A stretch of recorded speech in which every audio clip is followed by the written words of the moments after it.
Don't be rude. No, I'm not going to give you a question. I'm not going to give you a question. You are fake news. Go ahead. From candidate to U.S. President, Donald Trump continues his war with the media. Plus, what does the resignation of his national security advisor mean for the United States and beyond? Hello, I'm Anand Naidu, and this is The Heat.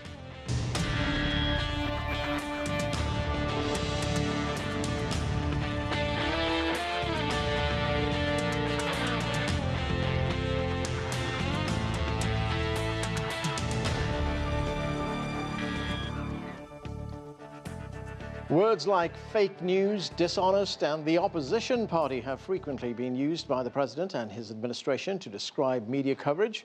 To be clear, uncomfortable presidential press relations date back to George Washington, America's first president. But today's tensions are at a whole new level. We'll have more on that later in the program. But first, we begin with the latest on the resignation of General Michael Flynn, Mr. Trump's national security advisor. And for that, we turn to CGTN's Jessica Stone at the White House. And Jessica, General Flynn's resignation came less than a month into the new administration. How did we get here? What's been the reaction? Well, it's been such a quick set of events, really. If you think about this, we found out from the White House today that Donald Trump has known since January 26th, just 6 days into his administration, that there were concerns in his own Justice Department that there might have been improper phone contact between then NSA designate Mike Flynn and the Russian government concerning the lifting of sanctions that were levied under the Obama administration. So that has been brewing essentially ever since then in this White House. Even though there were questions raised prior to this Trump administration taking over, and yet the president waiting 2 weeks in order to ask for General Flynn's resignation. We know from the White House that they launched a legal investigation looking for any legal problems, didn't find any, and that they still maintain that there was no impropriety on the part of NSA Flynn in those discussions with Russia. Essentially, they said their decision to ask for his resignation came down to this, that there was a deficit of trust between the U.S. president and his national security advisor. The issue here was that the president got to the point where General Flynn's relationship, misleading the vice president and others, or the possibility that he had forgotten critical details of this important conversation, had created a critical mass and an unsustainable situation. So, Anand, you heard this spokesperson mention the problems with informing the vice president. The White House says that's essentially what it came down to, that it was more important that Mike Flynn potentially misled the vice president and other staff members here at the White House about the nature of his conversations about Russian sanctions with the Russian government, and not that he had those conversations to begin with. And of course, Democrats on the Capitol Hill are seeing this very differently. They're calling for a mass investigation, but Republicans in Congress so far are not willing to take it that far. Now, Jessica, who are the likely candidates to replace General Flynn? Well, much like General Flynn, they are all former generals as well, retired generals. Lieutenant General Keith Kellogg is currently acting in the role. He is on the short list, as it were, a three-star Army general. General David Petraeus, a name that is probably familiar to a lot of our viewers as the former CIA director and also the former head of the U.S. Central Command, someone who worked a lot on Iraq issues at the time of the Iraq War, and also Vice Admiral Robert Hayward. He is the former deputy commander of U.S. Central Command. And there is some reporting that indicates he may well be the favorite going into this. But the White House definitely does want to make this decision quickly. Obviously, the National Security Advisor at the real hub of the White House when it comes to U.S. foreign policy and setting that agenda going forward. As you know, we had the visit of Israeli Prime Minister Benjamin Netanyahu on Wednesday, and that too was set up by Mike Flynn. Thanks, Jessica. That's CGTN's Jessica Stone reporting from the White House. There is much to talk about. Let's get right to our panel. Joining us here in Washington is Lynn Sweet. She's the Washington, D.C. bureau chief for the Chicago Sun-Times. Simon Marks is the president and chief correspondent for Feature Story News. Afshin Molavi is a senior fellow at the Johns Hopkins School of Advanced International Studies. And joining us from Boise, Idaho, is the senior opinion writer for the Washington Examiner, David Freddoso. Thanks to all of you for joining us. Simon, let me start with you. It's an amazing story, isn't it? It could be a book, this. We have Russia, spies, the White House, Donald Trump. General Flynn was fired by the president. How damaging is this to the president? I think it's enormously damaging to the president to lose such a senior figure so early into this presidency. It's hard to believe, given the rock and roll events of the last 3.5 weeks, that we've only been witnessing a presidency for 3.5 weeks. It was evident to everybody outside the White House, indeed, most folks outside Donald Trump's immediate inner circle, that from day one, Michael Flynn was unfit to serve, objectively unfit to serve in the position of National Security Advisor. This is a man who was trafficked in internet conspiracy theories. This is a man who has argued that the United States is at war with an entire faith. This is someone whose own record has been spotty on so many different issues. The idea that he was being put in charge of that National Security Council from day one seemed utterly extraordinary. Now Donald Trump's paying the price for it, but I don't think that he's finished paying the price necessarily. I think we're reading the preface of the book, not even the first chapter. Lynn, if General Flynn has not finished paying the price, what do you think could happen next? I mean, what has he done here? Has he broken the law? I don't know if there's certain political problems and legal problems. Breaking the law is a judgment a prosecutor makes. We're not there yet. Next that has to happen is if the Republican-led House and Senate decides to have investigations. The big question is, what did President Trump know and when? Why he didn't act sooner? And I think we found out a little bit today why. He wanted to wait to see, I think, some of the fallout and to determine for himself if the trust factor was totally eroded with National Security Advisor Flynn. And when that melted away, and when the situation became politically untenable to the point that Flynn was a distraction, that's when everything came together for his service in the young Trump administration to end. Right, Afshin, we've seen a side of the president today that we have not seen before. You know, this is a president who's full of bluster, brushes off criticism, etc. But now we know that the president is vulnerable. Yeah. He saw that General Flynn has become a liability. This story was not going to go away. It was going to be a big liability to him. It was going to stick all the way through. He had to get rid of him. Absolutely, and you know, and he certainly is vulnerable. But one thing we know about President Trump is he goes down swinging if he's going to go down. You know, there's an old politician's adage that you never quarrel with a man who buys ink by the barrel, right? Yeah. Well, this is Donald Trump is an unconventional man. This is an unconventional presidency. And the fights that he's having with the news media are extraordinary and unprecedented. I mean, you know, the old rule was that you just turn the other cheek. And let's not forget George W. Bush, who was, regularly attacked by the news media, and he turned the other cheek so many times he must have gotten whiplash, Right. But so this battle is going on, and anybody who thinks that Donald Trump is going to be chastened by this doesn't understand the man, Donald Trump. Right. Well, George Bush did do something else as well. I mean, he said, you're either with us or against us. Right. So if the media criticized him, you're against us. That's right. That's right.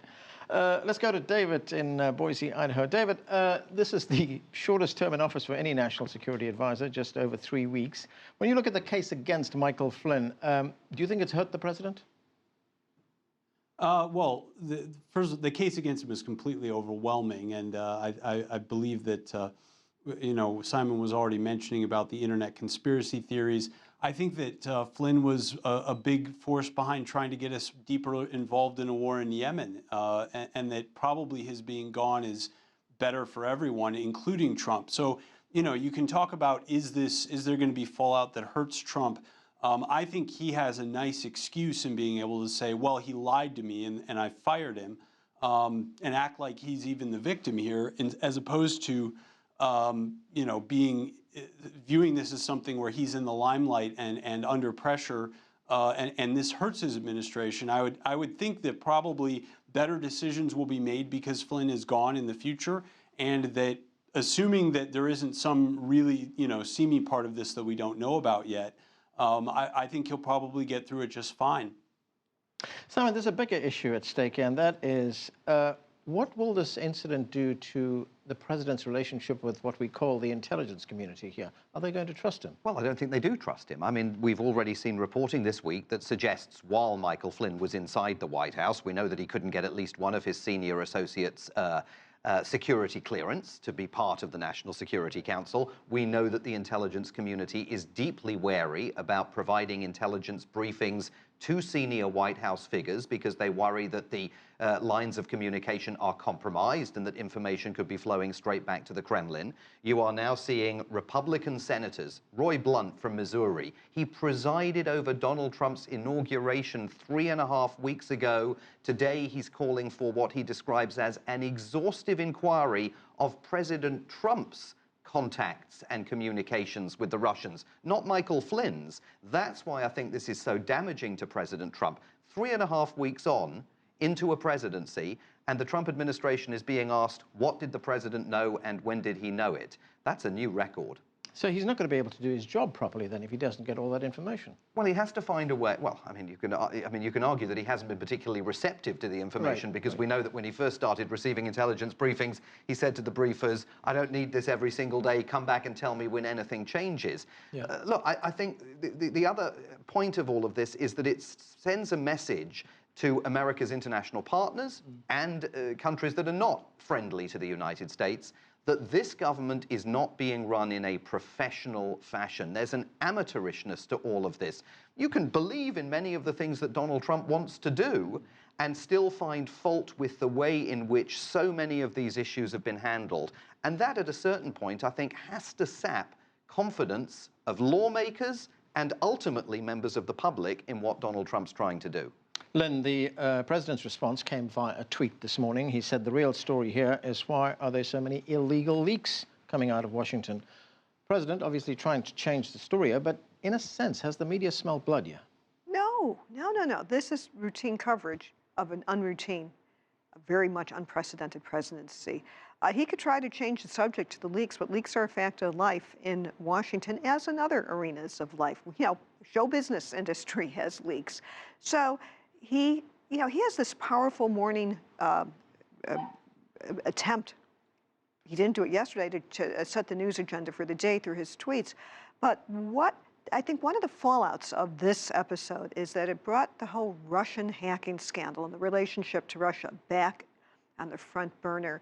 It is an amazingly underreported story at this point because we are overwhelmed with news.